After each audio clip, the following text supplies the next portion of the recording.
നമസ്കാരം. ഓട്ടപ്രദർശനത്തിലേക്ക് എല്ലാ പ്രേക്ഷകർക്കും സ്വാഗതം. പ്രധാനമന്ത്രി നരേന്ദ്രമോദി വിജയകരമായ പോളണ്ട് യുക്രൈൻ സന്ദർശനത്തിന് ശേഷം രാജ്യത്തേക്ക് മടങ്ങിയെത്തിയിരിക്കുകയാണ്. ഈ വിദേശ സന്ദർശനത്തെ വലിയ രീതിയിൽ അല്ലെങ്കിൽ കേന്ദ്ര സർക്കാരും അതുമായി ബന്ധപ്പെട്ട കേന്ദ്രങ്ങളുമെല്ലാം വൻ വിജയമാണ് എന്നാണ് വിലയിരുത്തിയിട്ടുള്ളത്. അതായത് പോളണ്ടിലേക്ക് ഒരു ഇന്ത്യൻ പ്രധാനമന്ത്രി 4.5 പതിറ്റാണ്ടിന് ശേഷമാണ് ചെല്ലുന്നത് എന്നുള്ളതാണ്. പോളണ്ടുമായുള്ള നയതന്ത്ര ബന്ധത്തിൻ്റെ 70-ാം വാർഷികം ആഘോഷിക്കാനാണ് പ്രധാനമന്ത്രി നരേന്ദ്രമോദി പോളണ്ടിലെത്തിയത്.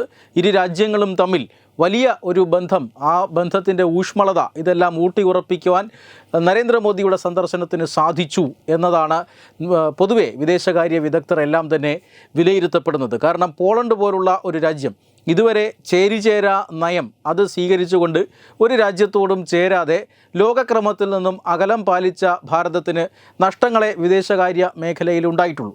അതുകൊണ്ട് തന്നെ എല്ലാവരോടും ചേർന്ന് നിന്നുകൊണ്ട് പുതിയൊരു ലോകത്തിനായി പ്രവർത്തിക്കുക എന്നതിനുള്ള തീരുമാനം പ്രധാനമന്ത്രി നരേന്ദ്രമോദിയുടെ നേതൃത്വത്തിൽ ഭാരതം 2014 മുതൽ തന്നെ സ്വീകരിച്ചു കഴിഞ്ഞിരുന്നു. അതുകൊണ്ട് തന്നെ ഏറെ നാളായി നയതന്ത്ര ബന്ധമുണ്ടായിട്ടും അങ്ങോട്ടും ഇങ്ങോട്ടും നേതാക്കളുടെ സന്ദർശനം നടക്കാത്ത പല രാജ്യങ്ങളും ഇതിനോടകം തന്നെ പ്രധാനമന്ത്രി നരേന്ദ്രമോദി സന്ദർശിച്ചു. അത്തരമൊരു സന്ദർശനം തന്നെയാണ് പോളണ്ടിലേക്ക് നടന്നത്.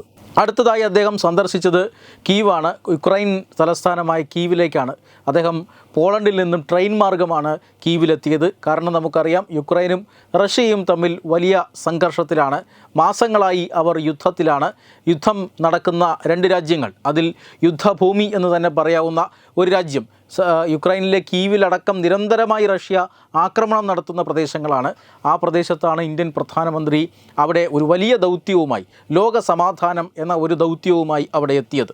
പോളണ്ടുമായി പലതരത്തിലുള്ള വ്യാപാര ബന്ധവും അടക്കമുള്ളവ ചർച്ച ചെയ്തു. അല്ലെങ്കിൽ അത്തരത്തിലുള്ള ബന്ധങ്ങൾ, കരാറുകൾ, ഇതിനൊക്കെയാണ് പോളണ്ടിൽ പോയതെങ്കിൽ ഈ യുക്രൈനിലെത്തിയത് ഇതൊക്കെയുണ്ടെങ്കിലും ഏറ്റവും പരമപ്രധാനമായ ലക്ഷ്യം ലോക സമാധാനമായിരുന്നു. അദ്ദേഹം അവിടെ ഇത് യുദ്ധത്തിൻ്റെ കാലഘട്ടമല്ല എന്നും ഭാരതം ബുദ്ധൻ്റെ നാടാണെന്നും സമാധാനമാണ് വേണ്ടതെന്നും ഉള്ള ഒരു സന്ദേശം അറിയിക്കുകയായിരുന്നു. എന്തായാലും പ്രധാനമന്ത്രി നരേന്ദ്രമോദിയുടെ ഈ സന്ദർശനത്തിന് എല്ലാവരും പറയുന്ന ഒരു പ്രത്യേകത, രണ്ട് രാജ്യങ്ങൾ തമ്മിൽ യുദ്ധം ചെയ്യുമ്പോൾ ഇന്ത്യൻ പ്രധാനമന്ത്രി ഒരു രാജ്യം സന്ദർശിക്കുന്നു, അതിനുശേഷം ഈ യുദ്ധത്തിലേർപ്പെട്ടിരിക്കുന്ന മറ്റേ രാജ്യത്തേക്ക് 6 ആഴ്ചകളുടെ ഇടവേളകളിൽ സഞ്ചരിച്ചിരിക്കുന്നു അല്ലെങ്കിൽ സന്ദർശിച്ചിരിക്കുന്നു എന്നതാണ്. പക്ഷേ അതിനപ്പുറം യുക്രൈൻ സന്ദർശനത്തിന് മറ്റ് ചില മാനങ്ങളുണ്ട്. അതായത് റഷ്യയിൽ അദ്ദേഹം സന്ദർശനം നടത്തിയത് ഈ റഷ്യയും യുക്രൈനും തമ്മിൽ നടക്കുന്ന സംഘർഷത്തിൻ്റെ പശ്ചാത്തലത്തിലല്ല, അല്ലെങ്കിൽ യുദ്ധത്തിൻ്റെ കാര്യം തീരുമാനിക്കാനല്ല, റഷ്യയ്ക്ക് ആയുധങ്ങൾ നൽകാനുമായിരുന്നില്ല. മറിച്ച് റഷ്യയും ഇന്ത്യയും തമ്മിൽ ദീർഘകാലമായ ഒരു സുഹൃത്ത് ബന്ധമുണ്ട്. നയതന്ത്രത്തിനപ്പുറത്തേക്ക് ഒരു സുഹൃത്ത് ബന്ധം ഇരു രാജ്യങ്ങളും തമ്മിലുണ്ട്. എല്ലാ വർഷവും റഷ്യയും ഇന്ത്യയും തമ്മിലുള്ള ഉച്ചകോടി നടക്കാറുമുണ്ട്. അത് ആ ഉച്ചകോടിയിൽ പങ്കെടുക്കുക, ഇക്കൊല്ലത്തെ ഉച്ചകോടിയിൽ പങ്കെടുക്കുക എന്ന ലക്ഷ്യമായിരുന്നു ആ യാത്രയ്ക്കുണ്ടായിരുന്നത്. അത് റഷ്യയും യുക്രൈനുമായുള്ള സംഘർഷവുമായി അതിന് യാതൊരു ബന്ധവുമില്ല.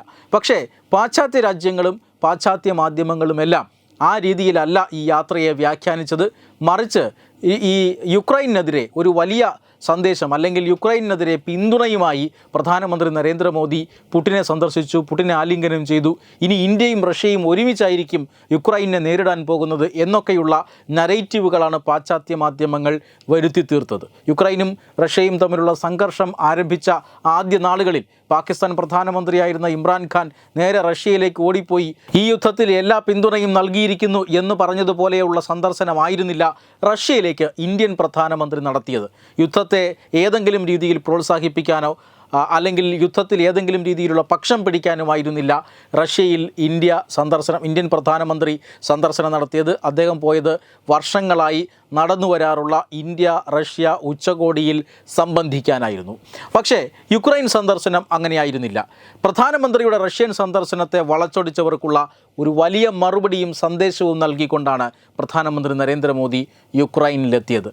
കാരണം അദ്ദേഹം അവിടെ ചെന്ന് സമാധാനത്തിൻ്റെ ദൂതാണ് പറഞ്ഞത്.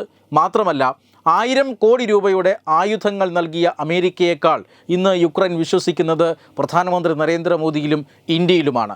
അടുത്ത സന്ദർശനം യുക്രൈൻ പ്രസിഡന്റ് ഇന്ത്യയിലേക്കാണ്, അല്ലെങ്കിൽ ഇന്ത്യ സന്ദർശിക്കും, അവിടെ സമാധാനത്തിൻ്റെ ചില പാതകൾ വെട്ടിത്തുറക്കാൻ സാധിക്കും എന്ന് ഐക്യരാഷ്ട്രസഭ പോലും ഇപ്പോൾ വിശ്വസിക്കുന്നുണ്ട്. മറ്റൊരു പ്രത്യേകതയും ഈ സന്ദർശനത്തിനുണ്ട്. അതായത് യുക്രൈൻ എന്ന ഒരു രാജ്യം സ്വതന്ത്രമായതിനു ശേഷം ഇതുവരെ ഒരു ഇന്ത്യൻ പ്രധാനമന്ത്രിയും യുക്രൈൻ സന്ദർശിച്ചിട്ടില്ല. പ്രത്യേകിച്ച് നമുക്കറിയാം, റഷ്യയും യുക്രൈനും തമ്മിലുള്ള യുദ്ധം ആരംഭിച്ച ആ സമയത്ത് ആയിരക്കണക്കിന് ഇന്ത്യക്കാരാണ് ആ രാജ്യത്തുണ്ടായിരുന്നത്. അവരെ ഒഴിപ്പിക്കാൻ നമ്മൾ വളരെ പാടുപെട്ട് ഒരു ഓപ്പറേഷൻ നടത്തിയത് നമ്മൾ കണ്ടു. ഇത്രയധികം ഒരു ഇന്ത്യൻ ഡയസ്പോറയുടെ സാന്നിധ്യമുള്ള രാജ്യത്ത് ഇതുവരെയും ഒരു ഇന്ത്യൻ പ്രധാനമന്ത്രി എത്തിയിട്ടില്ല എന്ന് പറയുന്നത് തീർച്ചയായും അതിൽ ചില അനൗചിത്യങ്ങളുണ്ട്. അത് തീർക്കാനാണ് പ്രധാനമന്ത്രി നരേന്ദ്രമോദി ഇന്ന് അല്ലെങ്കിൽ ഈ തവണ യുക്രൈനിൽ എത്തിയത്. യുക്രൈൻ എന്ന രാജ്യം സ്വതന്ത്രമായതിനു ശേഷം ആദ്യമായിട്ട് ഇപ്പോഴിതാ ഒരു ഇന്ത്യൻ പ്രധാനമന്ത്രിയും യുക്രൈനിൽ എത്തിയിരിക്കുന്നു. അതുകൊണ്ട് തന്നെ രാജ്യ താൽപ്പര്യം മുൻനിർത്തിക്കൊണ്ട് റഷ്യയുമായി ഇപ്പോഴും വ്യാപാര ബന്ധം നടത്തുമ്പോഴും വർഷങ്ങളായുള്ള പതിറ്റാണ്ടുകളായുള്ള ആ രാജ്യവുമായിട്ടുള്ള ബന്ധം ഇപ്പോഴും കാത്തു സൂക്ഷിക്കുമ്പോഴും ഇന്ത്യ യുദ്ധത്തിനെതിരെയാണ്, ഇന്ത്യ സമാധാനത്തിന് വേണ്ടി നിലകൊള്ളുന്ന രാജ്യമാണ് എന്ന് ലോകത്തെ ബോധ്യപ്പെടുത്തിയ ഒരു സന്ദർശനം കൂടിയാണ് പ്രധാനമന്ത്രി നരേന്ദ്രമോദിയുടെ യുക്രൈൻ സന്ദർശനം. വെബ് ഡെസ്ക് തത്തുമൈ news. Powered by Jyotis. Realizing your dream home. Our ongoing luxury apartments projects are Crown near Karivattam, The Square near UST Global, White Manor near Attigal Ambalatra, and Evergreens Luxury Villas near Tirumala. Call 90482 55599. Jyotis Building Promoters Private Limited, Thiruvananthapuram.